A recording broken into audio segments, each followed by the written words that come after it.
नमस्ते सर। जी। आपने बताया कि दुख में रहने की औकात जिसकी जितनी कम होती है, उतना ज़्यादा नशे का वह चुनाव करेगा। और बंधनों को ऊपर ऊपर से नहीं देखना है, उनका पूरा खाका खिंचा हुआ होना चाहिए आपके सामने। आपने क्या कहा? किसको ऊपर से नहीं देखना है? मैंने अपने बंधनों को आपको बंधना ऊपर ऊपर ठीक। से नहीं देखना है, हम्म। उनका खाका पूरा खिंचा हुआ होना चाहिए। लेकिन जब जब चीज़ें दिखने ज़्यादा लगती हैं तो दुख बढ़ता जाता है। और मैं अलग अलग तरीके के नशों का चुनाव करने लगती हूँ। और अब ये पैटर्न इतना प्रोमिनेंट हो गया है कि जब वो नशे का मैं चुनाव कर भी रही होती हूँ तो मुझे दिख रहा होता है कि मैं अपने दुखों से भाग रही हूँ। ये सिर्फ उसी के लिए मैं ये कर रही हूँ। और जब नशा टूटता है तो खुद को और भी बुरी स्थिति में पाती हूँ। समय खराब होती है, खराब होता है और चेतना गिरी हुई होती है। तो ऐसी स्थिति में दुख से भागने में मैं खुद को कैसे रोकूं? कोई उसका उत्तर नहीं है। सारा प्रश्न इसी पर आधारित है कि जिनमें दुख का सामना करने की औकात नहीं होती उन्हें ही नशे चाहिए होते हैं। तो वो औकात जगानी पड़ेगी, समन करनी पड़ेगी। हम्म। औकात होती है, सबकी होती है बाबा। तो उसको आप उपयोग में ना लाएं। घर में ही कोई हो, उसको ना जगाएं। तो ये तो चुनाव की बात है ना। हम्म। हाथ में कलम हो, आप ना लिखें तो चुनाव की बात है। इसमें मजबूरी कहीं नहीं है। मैं बार बार कहा करता हूं, मजबूरी का मामला नहीं है।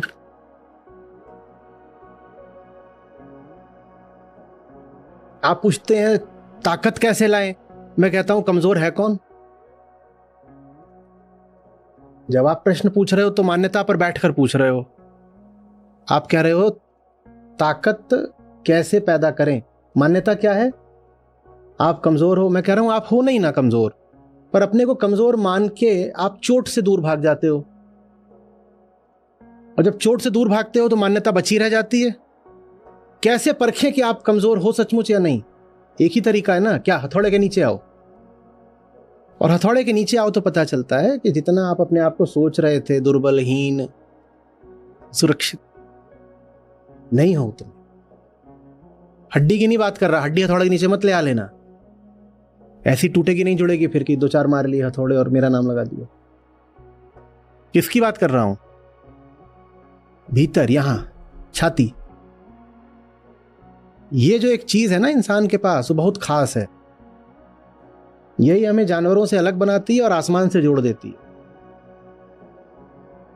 हम असीमित दुख झेल सकते हैं, लेकिन उसकी कल्पना डराती है, उसकी परिभाषा डराती है। जिन्होंने दुख झेला उनसे पूछना, वो कहेंगे हमें कभी कोई कहता कि एक दिन ऐसा आएगा दुख का, तो हम कहते अगर ऐसा दुख आया तो उस दिन हम बिखर जाएंगे। नहीं बिखरते बाबा, नहीं। कल्पना डराती है। दुख को तो हम झेल सकते हैं, कल्पना मत किया करो दुख की इतनी ज्यादा। और ना अपने आप को लेकर परिभाषा बनाया करो। किसी भी ज्ञानी से कभी भी पूछा गया है कि कोई सलाह दे दो, तो उन्होंने मालूम है क्या बोला? किसको? तुम वो हो ही नहीं जो तुम अपने आप को समझते हो, और तुम चाह रहे हो मैं तुम्हें सलाह दूं। तुम चाह रहे हो मैं सलाह किसको दूं? तुम्हें। और तुम तो वो हो ही नहीं जो तुम अपने आप को समझते हो। तो मैं तुम्हें सलाह क्या दूं? और यही मेरी सलाह है कि तुम वो नहीं हो जो तुम अपने आप को समझते हो। इसके अलावा मेरे पास कोई सलाह नहीं तुम्हारे लिए। यही एक प्रकरण मैंने कुछ नहीं तो दर्जन भर विद्वानों के जीवन में पढ़ा है। अलग अलग तरीके से आता है, अलग अलग शब्दों में आता है। भारत में आता है, ईरान में आता है, चीन में आता है, ग्रीस में आता है, अरब में आता है, अतीत में आता है, निकट अतीत में आता है, अभी 50 साल पहले भी यही बातें। वो अलग अलग तरीकों से होता है। कि एक था, वो बहुत बड़ा भक्त था, तो उसने बड़ी तपस्या करी, तो उसके सामने प्रकट हो गए उसके आराध्य। तो वो उससे कह रहे हैं कि हाँ दे दूंगा वर, पर पहले अपना असली चेहरा तो दिखाओ। बोल रहा है देव वही हूं जो आपके सामने। बोले नहीं नहीं नहीं, वरदान तो मैं सारे दे सकता हूं, पर मुखौटे को थोड़ा ही दे सकता हूं।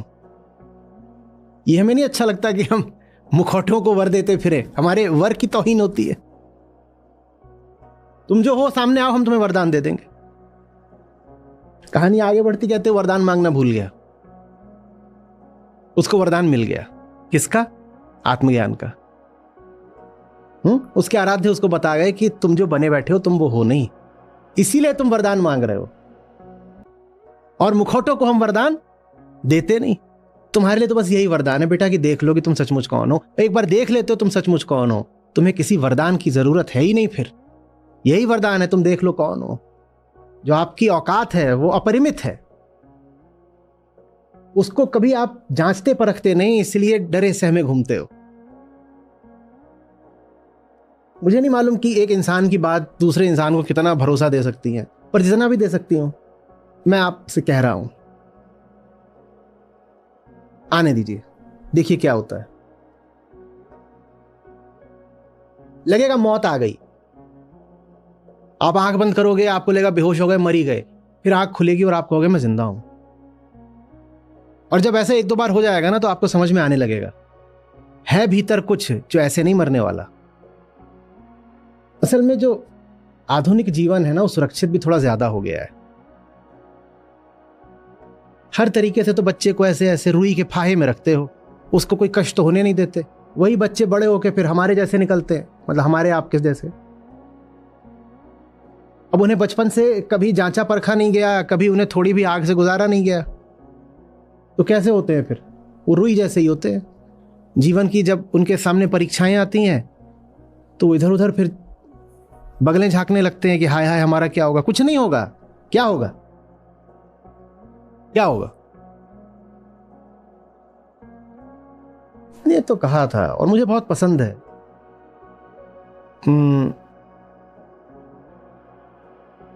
ये आपका सबसे बड़ा डर ये नहीं है आप कमजोर हो, आपका सबसे बड़ा डर ये है कि आप अपनी कल्पना से भी ज्यादा मजबूत हो।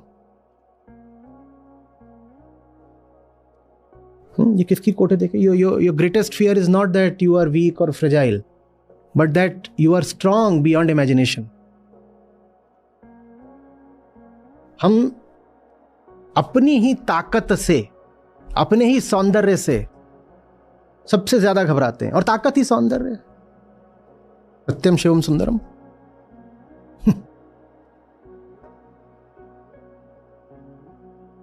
सबसे ज्यादा हम अपने ही सौंदर्य से घबराते हैं। अज्ञेय की पंक्तियां थी,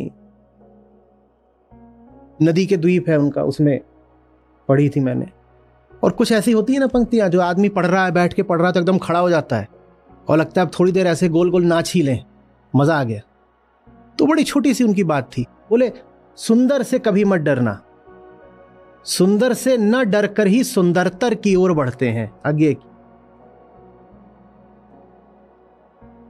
और मैंने इस पर जाकर के इधर उधर एकदम दो चार ठुमके मार लिए, ऐसा लगा नशा हो गया, झूम लिया। वाह,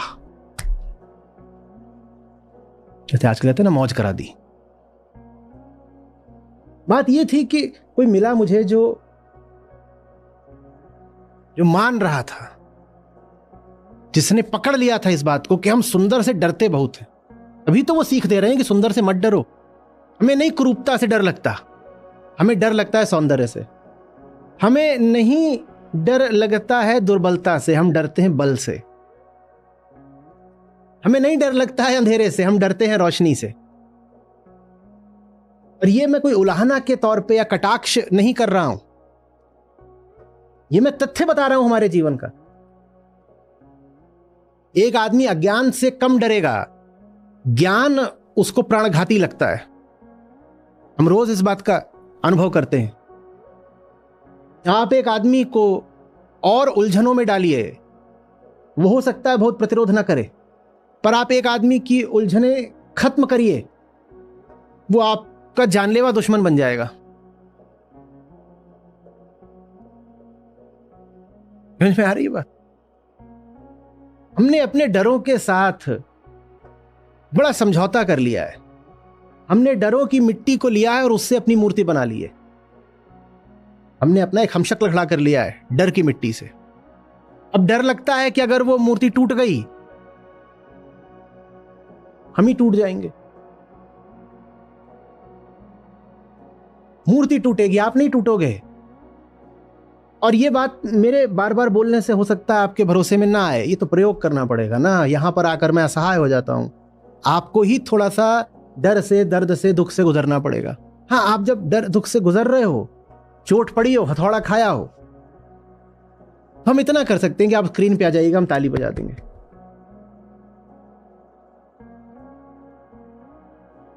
हम बगल में खड़े रह के ये बोलेंगे इतना कि कोई बात नहीं, हमारे साथ भी हुआ है, होता है, कुछ नहीं होगा, डटे रहो, बस घुटनों पे मत आ जाना। इतना करना है कि चलते रहो, और नहीं कुछ है, कोई दिक्कत नहीं। और सोचो मत, जो कल्पना होती है ना, ये डर को 1000 गुना बढ़ा देती है। सोचो मत, चलते रहो।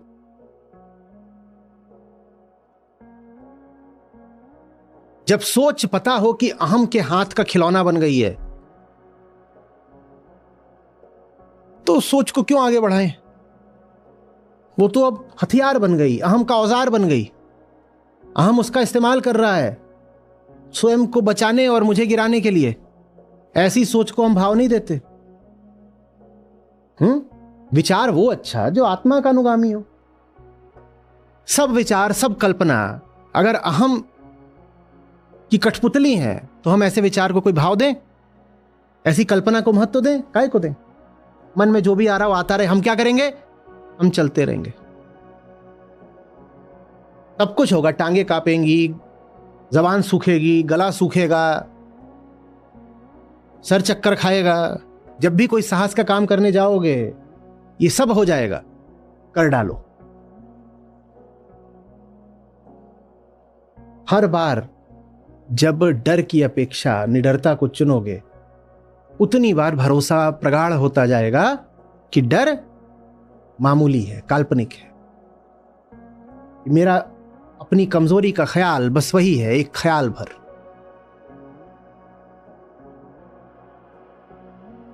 बहुत अच्छा लगता है। सबसे हसीन मुलाकात होती है जब आप अपनी ही खूबसूरती से मिलते हैं। जानते हो आप, हम सब लोग ना अपने आप को पसंद नहीं करते। आप करते हो अपने आप को पसंद?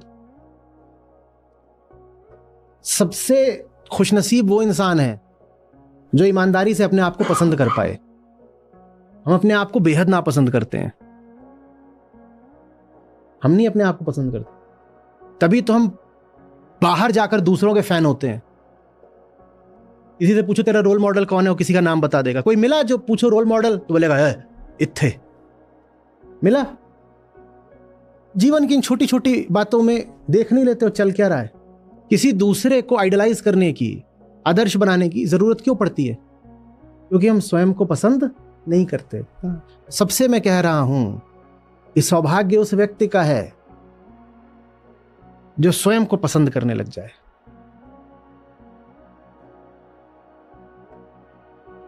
अभी कहा था, बहुत साल बीत गए, बी योर ओन फैन। याद है? Be your own fan, be your own biggest fan, biggest. लेकिन वैसे ही नहीं हो पाओगे। जैसे हो वैसे में अपने फैन होगे तो हाँ, फिर ये तो आत्ममुग्धता हो गई, नार्सिसिज्म हो गया। ये कोई पड़ा हुआ औरंगजेब के जमाने का फैन है, पंखा नहीं देगा, नीचे आ जाएगा, सर फोड़ेगा। ये बेकार है। पहले इस काबिल होना पड़ता है कि खुद पर ही फिदा हो जाओ। वो आदमी हमें बनना है कि हम खुद पे फिदा हो सके। और वो कैसे हो जाओगे? अगर छोटी छोटी तकलीफों के आगे सर झुका दोगे। कुछ आया और उसको कह दिया हम कमजोर हैं, हम कमजोर हैं, हम डर गए। अब बताओ खुद को कैसे पसंद करोगे?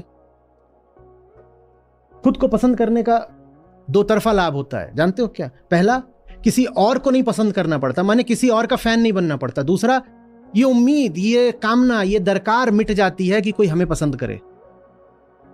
क्योंकि अब तो हम खुद को ही पसंद करते हैं। कोई हमें पसंद करे ना करे, क्या फर्क पड़ता है? चलते जा रहे और कहते रहो वाह भाई क्या बात है, हाँ जी हाँ जलवे आज तो। खुद को ही छेड़ रहे।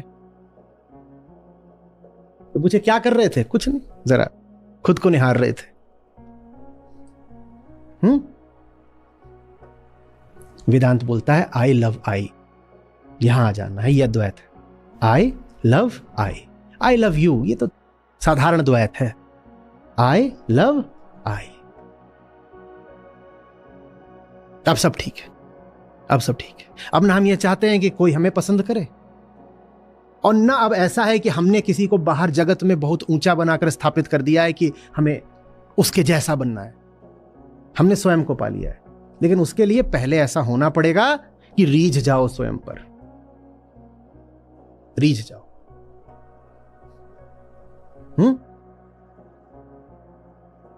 वो कहलाता है वास्तविक आत्मसम्मान। आत्मा हो गए, ये आत्मसम्मान है।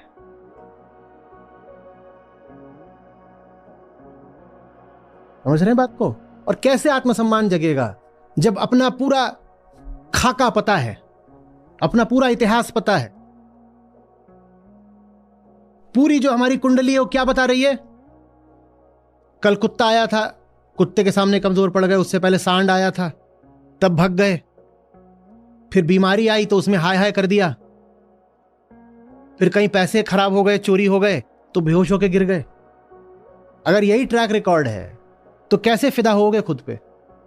फिर तो यह भी पता होगा कि जो हम पे फिदा हो रहा है वो सबसे बड़ा मूर्ख है, क्योंकि वो आपकी असलियत ना जानता हो। आप तो अपनी असलियत जानते हो कि आप कौन हो, एकदम ही डरपोक। अगर मैं अपने ही प्रति सम्मान से नहीं भरा हूं और मैं जानूं कि कोई मुझ पे फिदा हो रहा है तो मैं उसको क्या समझूंगा? अरे बच्चा टिफिन लेके गया है स्कूल और खोलता है तो उसमें आ रही बदबू, मां ने सब सड़ेला उसमें डाल दिया था खाना, वो दोपहर आते आते और सड़ गया। और दूसरे बच्चे आते हैं, टूट पड़ते हैं, बोलते हैं वाह तेरा टिफिन क्या बढ़िया चीज लेके आया है, और उसका टूट टूट के खा रहे हैं। ये बच्चा दूसरों को क्या समझ रहा होगा? क्योंकि इनसे बड़ा बेवकूफ नहीं। वैसे ही जब हमें पता हो कि हमारे भीतर हमारा टिफिन सड़ा हुआ है, तब हमें कोई प्यार भी करे ना, तो जो हमें प्यार करता है हमारी नजरों में सबसे ज्यादा वो गिरा हुआ होता है। हमारी नजरों में सबसे गिरा हुआ आदमी हमारा प्रेमी होता है, क्योंकि हम जानते हैं कि वो एक गिरी हुई चीज से प्यार कर रहा है जिसका नाम मैं है। राजू जानता है, राजू कहां से आ गया? झुन्नू है हमारे पास। झुन्नू जानता है कि झुन्नू झुन्नू है, और धनिया झुन्नू पे मर मिटी है। तो झुन्नू धनिया को क्या समझता होगा? एकदम ही मूर्ख है ये। अगर मूर्ख ना होती तो मुझसे प्रेम कैसे करती? इस सड़ी हुई चीज पर जो फिदा हो जाए, उससे सड़ा हुआ कौन होगा? आत्मसम्मान चाहिए, तभी आप उसको भी सम्मान कर दे पाओगे जो आपसे प्रेम करता है, आपको सम्मान देता है। नहीं तो जो आपको सम्मान देगा आप सबसे ज्यादा उसी का अपमान करोगे, और इसीलिए करोगे क्योंकि उसने आपको सम्मान दिया। छोटे आदमी, गलत आदमी झुन्नू लाल के साथ रिश्ता बनाने में बड़ी समस्या है। तुम उसे प्रेम दोगे, वो तुम्हें अपमान देगा। और उसका तर्क यही है कि अगर तुम इतने मूर्ख हो कि मुझ जैसे झुन्नू को प्रेम कर सकते हो तो तुम अपमान के ही हकदार हो।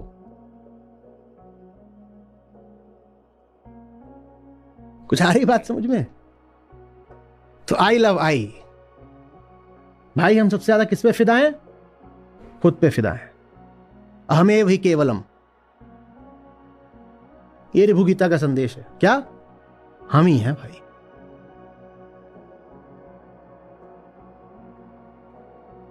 रास्तों से कारवां तक, इस जमी से आसमां तक, मैं ही मैं हूं, मैं ही मैं हूं, दूसरा कोई नहीं। लेकिन अहंकार ये न गाने लग जाए। ये गाने से पहले कीमत अदा करिएगा। ये ना हो कि हैं तो झुन्नू और बोल रहे हैं हम ब्रह्मास्मि।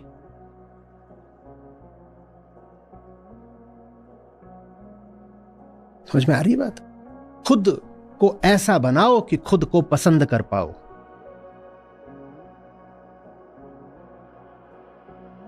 खुद को ऐसा बनाओ कि ईमानदारी से अपने चरित्र को देख पाओ और कहो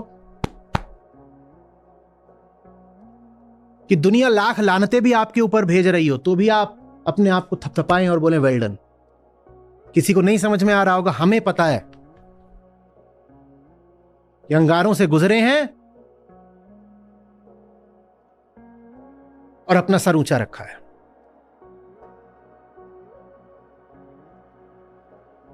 हमने जो झेला है हम जानते हैं, कोई हमारी कद्र करे या ना करे। बात समझ रहे हैं? तुम कैसे सर झुका के बैठे हो? खुद को पसंद करते हो? तैयारी करके नहीं आते ठीक से? जो खुद को पसंद करने लगता है उसे कोई मैनेजर सुपरवाइजर चाहिए? फिर उसका आत्मसम्मान इतना बड़ा हो जाएगा, वो कहेगा मैं खुद अपना सुपरवाइजर हूं, मुझे दूसरों की कड़ी नजर की जरूरत नहीं है, मेरे ऊपर सबसे कड़ी नजर मेरी अपनी है। दूसरे तो हो सकता है कि कोई मेरी त्रुटि खामी ना भी पकड़ पाए क्योंकि दूसरे हैं, दूर के हैं, पर मुझे तो पता है ना मैं कितने पानी में हूं। यह होता है खुद को पसंद करना। दूसरों की अदालत में मैं फिर भी बरी हो जाऊं, पर सबसे कड़ा न्यायाधीश मैं अपना हूं, द स्ट्रिक्टेस्ट जज। दूसरे फिर भी कहते बात तूने बहुत बढ़िया किया, मैं कहूंगा अभी अभी मुझे पता है कि मैं कांप गया था, मुझे पता है कि जब मौका आया था तो मैं हिल गया था, मुझे पता है मेरे भीतर अभी कोई है जो घुटने टेकने को तैयार बैठा है, तो इतनी जल्दी मेरी तारीफ मत करिए, हम आपको बता देंगे जब हम तारीफ के हकदार हो जाएंगे। अभी हमें पता है कि खोट है, यही तो आत्मज्ञान है। अभी हमें पता है कि खोट है, और अंधे आदमी की निशानी यह कि वो बहुत जल्दी छत के ऊपर चढ़ के बिगुल बजाता है कि मैं तो अब त्रुटिहीन हो गया, मैं अब पूर्ण हो गया, मैं निर्विकार हो गया, मुझ में अब कोई कमी गलती खामी शेष नहीं। जिसको ऐसा देखो जान लो ये खुद को इतना नापसंद करता है कि मुखौटे कोई पहन के घूम रहा है लगातार, अपने मुखौटे को पूज रहा है। ये अपने झूठों की पूजा करता है, ये अपने सच्चाई से इतनी नफरत करता है।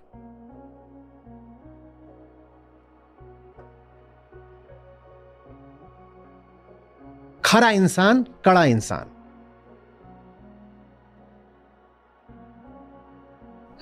हाय हाय करके झेलो, रो के झेलो, दहाड़े मार के झेलो, आंसू बहा के झेलो, पर झेलो। होश में रह के झेलो, चाहे गिर जाओ, बेहोश हो जाओ, पर झेलो। घुटने मत टेक दो, झूठ मत बोलने लग जाओ। जो खरी सच्चाई है उससे कभी पीछे मत हटो। और कौन सी सच्चाई की बात कर रहा हूं मैं? परम सत्य की नहीं बात कर रहा, मैं यथार्थ की, जीवन के तथ्यों की बात कर रहा हूं। पीछे मत हटो।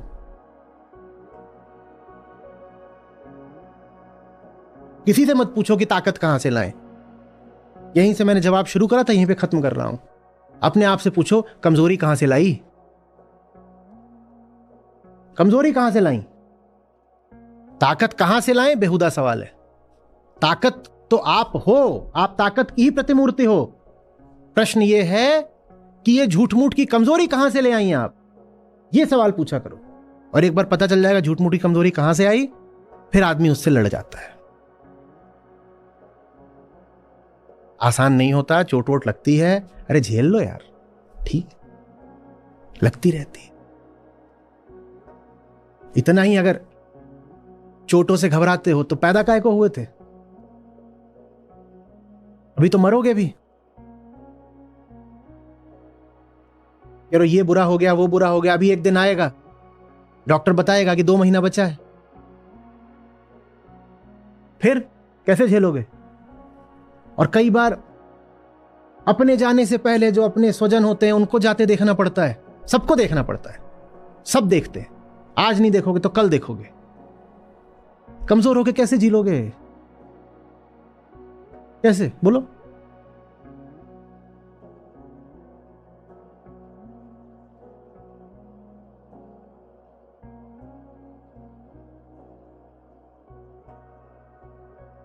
मार, क्या मार मार।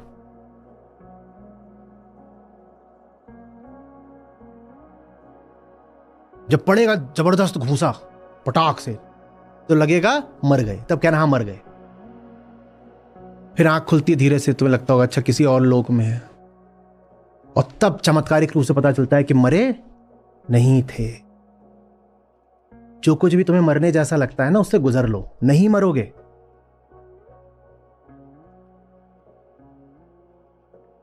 नई जिंदगी शुरू हो जाती है। जो तुम्हें मृत्यु जैसा लगता है वो तुम्हें मृत्यु नहीं देता, नवजीवन दे देता है।